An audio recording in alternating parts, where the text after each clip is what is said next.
Datero FM, la fuerza del norte. Tenemos mucha información, mucha información, una que se dio en las últimas horas de este día jueves, que tiene que ver con la renuncia del subsecretario Luis Castillo. En una primera instancia se informó que había sido removido, luego apareció una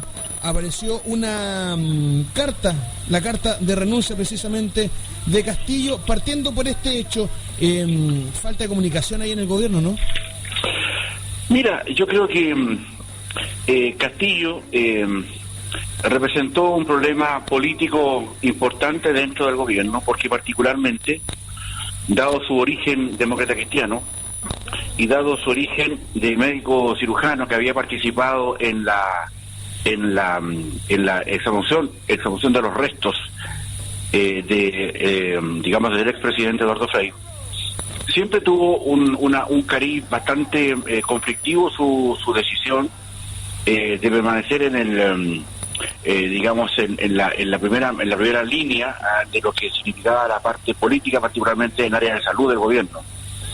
Recordemos que Castillo tuvo una participación que obviamente no está comprobada, y que se redujo una serie de, digamos, de situaciones anómalas dentro del trato que se le hizo finalmente al cadáver de Eduardo Frei, indicando además que Castillo pertenecía al séquito íntimo de Frei, médico de confianza de la familia en su momento, y eso significaba que había una predisposición bastante negativa en la democracia cristiana, un partido con lo cual tiene algún tipo de arreglo o algún tipo de conversaciones o de acuerdo con el gobierno, y siempre esto fue con la puerta de tope.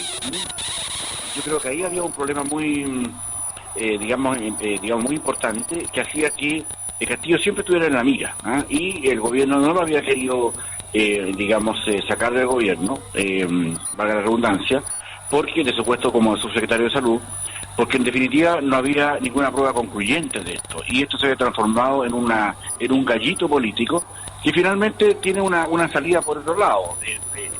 El día de ayer Castillo hace una declaración en una radio amiga de Radio Santa María de Coyhaique, donde expresa yo diría que una imprudencia gigantesca al comentar que las colas que las personas tenían que hacer también servían para las colas que había que hacer para asuntos médicos, para pedir horas médicas, también servía para temas sociales. Yo que he vivido en Coyhaique, y sé que la situación a las 4 o 5 de la mañana, en la hora que tienen que ver una hora a la intemperie, no es como para hacer vida social, generó molestia, particularmente en Renovación Nacional, que empujó la salida de Castillo fuera del gobierno. Y eso de alguna manera despeja, alivia una molestia y un roce que permitía siempre en la democracia cristiana estar encarando al gobierno. De hecho, Castillo en el Congreso, en las comisiones de salud, no era invitado, ni siquiera invitado, menos recibido. Entonces, yo creo que esto despeja un tema. Yo creo que Castillo, que también se dice que estaba ya muy agotado bajo las presiones políticas que existía, el presidente Piñera sostuvo hasta cuando pudo. Yo creo que ahí hay un tema que se despeja, que no sé si acaso llamarlo bueno o no, pero en definitiva mejora o hace más asequibles las relaciones entre la democracia cristiana y el gobierno, dado el apoyo que ha tenido en algunas materias en el Congreso. Yo creo que la salida de Castillo, si bien cierto, fue impulsada y empujada por Renovación Nacional, dado los comentarios que hizo en la radio Santa María de Coyhaique, yo creo que más bien apunta a solucionar un problema que ya estaba causando ya más un tema necesario. Muchas veces es importante no tener los apoyos de personas, más allá de sus capacidades innegables profesionales que tiene Castillo, pero creo que el problema político hacía deseable que él no se mantuviera en ese cargo, Enrique. Percival, pero nos encontramos, yo no sé si es una condición para estar en el sector salud de nuestro país, pero se acuerda que también hubo otras declaraciones bastante complejas desde el ministro de Salud de Michelle Bachelet 1, Pedro García, ¿se acuerda? Cuando mandó a la gente a usar hilo negro como hilo dental, o mandó a la prensa a preguntarle por las vacas. Entonces como que siempre hay frases complicadas y complejas desde el ámbito de la salud en nuestro país. Así es. Bueno, es que ¿sabes lo que pasa? Que los contextos son súper importantes. Yo creo que acá, digamos, el gobierno no podía ceder a la posición de la democracia cristiana para que sacara a Castillo por los motivos que ya conté respecto de Frei Montalva. No, porque no había ningún juicio que así lo indicara, no había ninguna prueba fehaciente, que así se indicara, más bien una cuestión de tipo político. Y el gobierno no se dio, pero esto se dio a la primera oportunidad que tuvo cómo poder sacarlo sin vincularse eso a una presión política, donde apareciera la democracia cristiana como colocando sus acentos, su fuerza para poder doblegar al gobierno que sacara una autoridad que él mismo había nominado. De alguna manera representa la oportunidad, claro, lo que tú mencionas también es cierto, pero en ese momento no es que estuviera cuestionado políticamente el ministro de Bachelet, digamos, el secretario de Bachelet 1, de Salud. Pero son frases que en otra instancia, por ejemplo en el sector privado o en otro ámbito, cuestan cargo, no piden la renuncia, lo sacan de inmediato una vez que se sabe el contexto y se sabe la frase que lanzó, porque acá está bien, pudo haber una diferencia con la democracia cristiana, con el nombre de Castillo, etcétera, etcétera, pero la frase que lanzó es para que, aunque haya estado bien evaluado, saliera del cargo, porque demuestra la falta de conexión con la realidad de la gente que va a los consultorios. Uno no duda que la gente esperando su número converse con otro. Uno no duda que la gente converse con el médico o la enfermera que lo atiende, pero ese no es el objetivo de la gente. La gente va a ser atendida dentro de los pocos, y llega temprano porque los consultorios dan pocos números, y hay inescrupulosos que llegan temprano, piden los números y después los venden. Entonces hay que competir por todos lados. Entonces aquí a Castillo está bien, pudo haber sido la oportunidad que se le dio al gobierno para sacarlo sin demostrar que fue por la presión de la democracia cristiana, pero la frase que lanzó al aire en un medio de comunicación es gravísima, más allá de lo que solicitaba la democracia cristiana cuando fue nombrado Castillo. Sí, yo comparto contigo ese criterio, Enrique. Yo creo que efectivamente da muestras de una imprudencia. Yo creo que Castillo o el nuevo subsecretario o los que vengan debieran ir a las 4 de la mañana a sacar número para que lo atiendan a las 11 de la mañana y se pongan a conversar ahí en medio de la intemperie, particularmente en Coyhaique y en invierno. Si es que lo atienden. Entonces yo creo que ese es el punto, ¿te fijas? La molestia que eso representa en un sector de la población que claramente está muy molesta por la forma y el trato que le dan los servicios públicos en los temas de salud, que no hay una manera más fidedigna. O sea, hoy día la única manera de asegurarse que lo atiendan es esperar temprano, o como tú se hablaba muy bien, esperar que te vendan el cupo, porque hay personas que se van para allá y te venden el cupo, no sé, por 10.000, 20.000 pesos, que cuesta bastante más caro que muchas veces que la propia consulta médica particular, digamos, y los pagan porque ahí, bueno, van a tener los remedios gratis, probablemente, pero en todo caso, yo creo que en estas cosas ya hay que tener suficiente cuidado. Ahora, para donde se movía, digamos, el secretario Castillo, estaban todas las lupas detrás de él para saber dónde se iba a caer, porque para Mañalich, que acaba de asumir el Ministerio de Salud, era incómodo también el asunto de esto que se había logrado, y si bien es cierto, estaba en evaluación Castillo, como todos los funcionarios de la subsecretaría, apuntaba a un hecho político que había que resolver. Claro. Y esto dio pábulo para resolverlo, y no se demoraron horas en resolverlo. O sea, fue un par de presiones, un par de llamadas telefónicas, la presión de Renovación Nacional, y fuera. Y fue cambiado por el que fue ex jefe de gabinete del mismo Mañalich, cuando fue en Piñera 1, que hoy día pasa a ocupar la cartera de subsecretario, que no es médico, es un ingeniero comercial, pero que se supone que viene con la confianza de Mañalich, y ahí veremos que ojalá haga bien su trabajo, que es lo que importa en definitiva, Enrique. Yo con lo que ocurrió con Castillo, me gustaría hacerle una consulta, porque hemos visto, no solo en el gobierno de Piñera, sino que en innumerables gobiernos, que ministros o directores de servicio o subsecretarios han realizado frases complejas, complicadas, que han puesto en jaque al gobierno de turno por decisiones personales o de que ellos creían que era la adecuada. Y muchas veces se les solicita la renuncia. ¿Cuál es el temor de los gobiernos de sacar a una persona cuando hace mal la pega en el ministerio?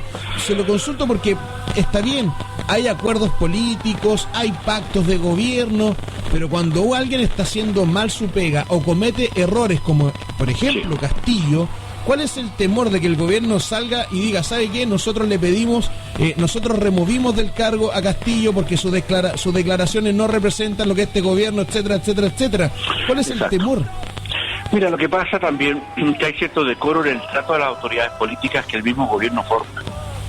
Es decir, muchas veces cuando los gobiernos determinan sus autoridades, sus ministros, sus secretarios, personales digamos, los seremi, los intendentes, etcétera, los gobernadores, apuntan a una decisión de confianza política. Cuando el tema es grave o ya se induce de que hay circunstancias que pueden ser, que en el caso de Castillo era muy notoria, pero otras, ellos están en permanente evaluación. Y lo que una autoridad va a decir es clave muchas veces. Por eso que a la autoridad de la confianza no se le pisotea, digamos, no se le cachetea en público. Se le dice, mírate, bajo las condiciones que están, ¿qué te parece? Mira, preséntame tu renuncia, digamos, en media hora.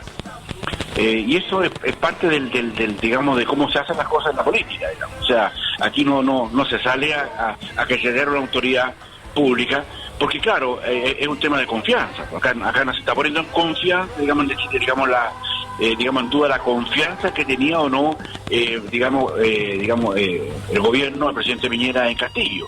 Se está diciendo que esa imprudencia ya generó que él no puede cometer a ese nivel esa imprudencia, porque obviamente de alguna manera deslegitima la misma mirada que tiene el gobierno respecto al tema. Entonces, hacer un comentario de esa naturaleza, te digas que en medio de 4, 5 de la mañana, con las temperaturas bajo cero, como las que existen en Coyhaique, diga que va a ser una vida social, es obviamente un descriterio, un despropósito, una imprudencia. Por lo tanto, esa persona, por esa razón, no puede seguir en ese cargo.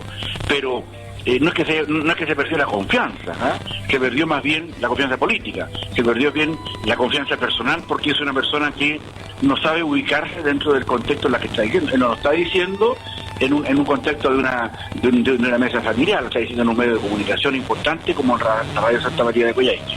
Y eso yo creo que de alguna manera refleja el cuidado y el sigilo que tienen que tener las autoridades cada vez que van a decir una sola palabra para que todo esté dentro del contexto. Ahora, yo te puedo asegurar que hay muchas más autoridades que han dicho estupideces bastante en este gobierno y en los demás, digamos. Claro. Pero no han pasado colados porque no. Es lamentable. Sí, claro. Que ya no estamos riendo, la verdad, ya se toma como un chiste, la verdad. Sí, yo creo que ahí es donde hay que tener mucho cuidado, es lo que pasa hoy día, o sea, hay otras circunstancias que probablemente los temas que vamos a tocar en el próximo minuto sean más o menos parecidos, los mismos temas que por la boca muere el pez. Y eso, y ahí es donde hay que tener mucho cuidado, particularmente en política, porque tiene todo lo que uno diga en política, particularmente si uno es autoridad o es parlamentario, etcétera, o es una autoridad elegida por votación popular, igual tiene que tener los cuidados necesarios, ¿te fijas? O sea, muchas veces los parlamentarios se dan el gustito de decir un montón de sandeces, peor de las que han dicho, pero como son de votación popular, el gobierno no los puede echar. Y sin embargo hay que esperarlo y hay que aguantarse las sandeces que quieran decir, porque están apoyados popularmente por un periodo de años donde nadie los puede sacar para nada. Pero en ese punto, ¿cómo tiene que ser ahora? Se lo pongo en un contexto súper simple. Cuando los futbolistas se preparan para un campeonato importante el último mes, cuando hay entrenamiento, como que se frenan un poquitito para cuidarse y no lesionarse y quedar fuera de este campeonato, ¿cierto? Sí. En esta materia, cuando estamos en julio y quedan 3-4 meses para ejercer un cargo, luego renunciar para poder ponerse en campaña para ser, por ejemplo, gobernador de alguna región. Sí. ¿Cuál es el momento de que estas personas que realmente se proyectan como candidatos a algo, a un puesto de votación popular, ¿cómo lo pueden hacer para entender que deben cuidar mucho más sus declaraciones? Porque la gente estamos muy sensibles ante cualquier palabra, cualquier frase que critique la realidad que tiene que vivir, la que tenemos que vivir todos los chilenos, que son estas largas filas de espera en los consultorios, lo del CONFIN con las licencias médicas, y podemos enumerar un montón de situaciones. Entonces, ¿cuál es el momento en que estas personas toman conciencia de lo que realmente están diciendo de cara, por ejemplo, a una campaña electoral? Sí, bueno, yo creo que hay ahí un concepto que es personal respecto a si las personas muchas veces se sienten o no calificadas para ocupar un cargo como el que tú señalas, un gobernador o puede ser un concejal, un alcalde.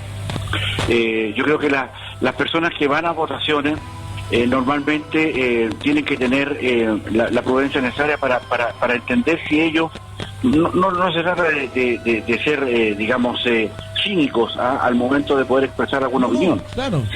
Se trata más bien de saber si tienen ellos las cualidades, porque la política ya exige el término, no el asunto del debate, de la cosa menor, porque en la cosa menor, en la picantería política tú puedes decir muchas cosas. Pero cuando una persona va o quiere o desea postular a un puesto de elección popular, obviamente tienen que tener las condiciones para hacerlo. Y en esas condiciones está el lenguaje que usa para expresarse.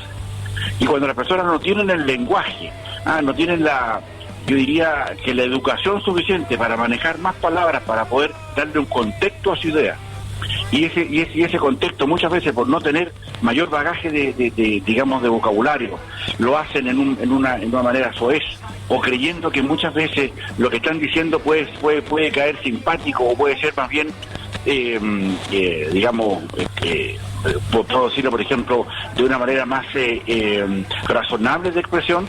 Ahí donde hay que tener mucho cuidado. Mira lo que acaba de pasar ya y depende de los contextos donde yo no lo indique. Mira lo que acaba de pasar con el embajador de Inglaterra en Estados Unidos, que de acuerdo a una cosa que él expresa, ya tratando de inepto a un presidente. ¿Quién podría decir que el embajador va a decirle públicamente inepto a un presidente? Pero acá esto no fue una cuestión pública, fue una cuestión privada, fue una cuestión del servicio secreto ya de Inglaterra, donde se filtra algo, ¿te fijas? Y esa filtración, y en la filtración el lenguaje usado significó que significaba su salida, digamos, el desconocimiento de Trump por eso. Entonces, en ese contexto, ahora que tú me preguntas, es muy importante donde uno lo diga, y obviamente, si lo dice en un medio de comunicación, obviamente que tiene mucho más resonancia. Esto no fue una reunión en la intendencia de Coyhaique. No fue ninguna oficina privada. No, fue en un medio de comunicación. Claro, porque en privado yo me imagino que dicen otro tipo de cosas que incluso pueden ser peores. Pueden ser totalmente, ¿te fijas? Porque en el fondo no hay micrófono, pero en el fondo o se supone que no hay micrófono, pero en el fondo es yo creo que es un llamado de atención a la prudencia que hay que tener con esto. O sea, hay que marcar los puntos. Uno siempre tiene que marcar los puntos en política, pero depende en el contexto que lo digas, bajo qué circunstancias lo estás diciendo, el tipo de resonancia que va a tener lo que estás diciendo. Puede ser la televisión, la radio, etcétera, el mismo diario, que quedan escritas, ¿te fijas? Entonces yo creo que ahí hay una situación que las personas que desean o que buscan o que pretenden ser autoridades o estar en el ejercicio del poder, bueno, tienen que tener al menos las condiciones mínimas para poder que sus palabras sean cosas muy bien dichas para hacerlas dentro de los contextos políticos, que obviamente se requiere una naturaleza de un cargo, particularmente, Enrique, de personas que no son electas de votación popular. Claro. Son cargos que dependen del presidente de la República. Por lo tanto, ellos se deben a la confianza del presidente de la República. Hay otros que hay como personas que se pueden dar el ancho para decir cualquier cosa, total, en 4 años más pueden ser reelectos. No, y ahí podemos enumerar un montón, y sin citar nombres, pero puedo decir que diputados y senadores han dicho: oye, lo voté sin leer el proyecto, me dolía la mano y se me resbaló el dedo, y podemos seguir así enumerando. Yo no sé por qué no ha salido un libro con las grandes frases de los legisladores de nuestro país. Muy buena idea. Yo creo que eso que tú mencionas es de una solidez tremenda, fíjate. Porque ¿qué le pasa a un parlamentario que dice: se me pasó lo de la ley, no la leí bien, te fijas, no la estudié? ¿Qué pasa? ¿Qué le pasa? Igual va a seguir haciendo su poquito al final de mes, nadie lo echa, ¿te fijas? Entonces, sabemos que el tipo ya es un torpe, ya que es un tipo que eligió tal o cual partido para llevarlo allá, por lo tanto el partido que lo eligió es un torpe, ¿te fijas? Entonces ya, pero eso pasa por otra cosa. El poder ejecutivo, el tema tiene mucha implicancia. Por eso que a pesar de todas las circunstancias, el poder legislativo también, a través de lo que dicen sus jueces, es muy cuidadoso el lenguaje, porque por lo que pasa es que los lenguajes crean realidades, te fijas. Exacto. Y los lenguajes que nosotros tomamos en los medios de comunicación al crear realidades son delicados, porque en definitiva estás mantando, estás induciendo una opinión, estás induciendo un análisis por la vía de las palabras que usaste. Por eso es que hay que tener mucho cuidado y usar las palabras adecuadas para cuando uno tiene un cargo público, particularmente los que dependen del Ejecutivo, del Presidente de la República, Enrique. Claro, y para ir cerrando, porque muchas de estas frases que yo le digo a los diputados y senadores no son de diputados que en su gran mayoría no son diputados o legisladores que salieron arrastrados con un 2% o un 3%, claro, sino que son diputados y senadores que ya tienen su carrera, no son nuevos, no son uno que dice, no, lo que pasa es que es la inocencia, como es nuevecito, lo dice, pero hay unos que son Pepe Out E1, por ejemplo. Sí. Entonces son pesos pesados, entre comillas, dentro de los diputados y senadores. Entonces uno dice, chuta, ¿qué queda para la gente que está recién ingresando al Congreso y no conoce bien el funcionamiento del tema? Sí, bueno, ahí tienes tú otra variable que tiene que ver muchas veces con lo que... Pero hay que tener mucho cuidado también en esto, Enrique, porque muchas veces el lenguaje muy sofisticado llega a una élite. Sí. ¿Te fijas? Muchas veces... no estoy pidiendo un lenguaje sofisticado, estoy diciendo que no digan esas cabezas de pescado, que es decir, oye, me dolía la mano y se me resbaló el dedo, o pucha, me equivoqué de botón, yo quería aprobar pero rechacé, o... A eso me refiero. Yo no estoy pidiendo que hablen con conceptos legales, legislativos, donde nadie los entienda, sino que digan la verdad, digan, oye, ¿sabes qué? Yo encuentro que esto es más positivo haberlo rechazado, y no salgan con esas frases que, insisto, creen que la gente es tonta. Sí, bueno, hay mucho baño que cortarse en eso, y eso tiene que ver con temas que hemos conversado muchas veces nosotros antes, que desgraciadamente en Razón de Estado lo hemos manifestado, respecto a la idoneidad de las personas que ocupan cargos públicos. Yo creo que muchas veces el gran drama que tenemos nosotros es ese, que los partidos políticos, que son los que proponen a estas personas, muchas veces no se preocupan de poder tener, liderazgo lo suficientemente preparado para poder afrontar este tipo de situaciones. Matero FM, la fuerza del norte.